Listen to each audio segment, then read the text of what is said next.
Madan Modi sir. मी मोठा कवी नाही आहे, मी साधच आहे.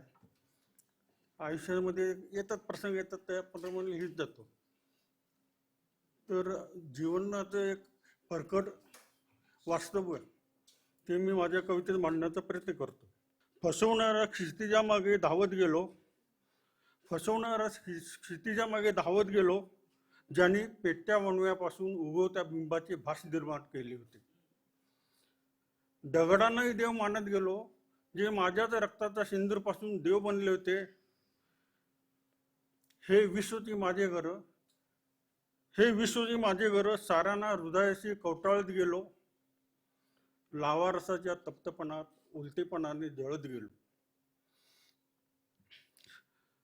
जाईन तिथे जीव लावत गेलो, जाईन तिथे जीव लावत गेलो. निर्दय होता आले नाही, अखेर मी एकटाच राहिलो, मला हृदय मिळाले नाही. हा, काही देव माणसे भेटली ज्यांनी माझ्या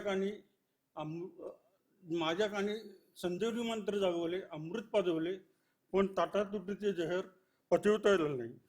ह्या देव माणसामध्ये वल्लभी प्रकाशांचा पण मी हे करतो. पण अखेर ताटातुटीचे जहर पचवता आलं नाही, डोळ्याने अश्रूचे प्रपात उभे केले. जीवनाचा अर्थ लावेल तसा लावत गेलो, जीवनाचा अर्थ लागेल तसा लावत गेलो. हेच चुकले, जीवन मृत्यूहून भयंकर. डोळ्याच्या दोन्ही खातात गुलाब पुष्प उमललेल्या कवटीप्रमाणे, रेशीम वस्त्राने अलंकारलेल्या अस्थिपंजराप्रमाणे. नमस्कार. मान्यवरांच्या उपस्थितीत आपण त्यांचा सन्मान करूया.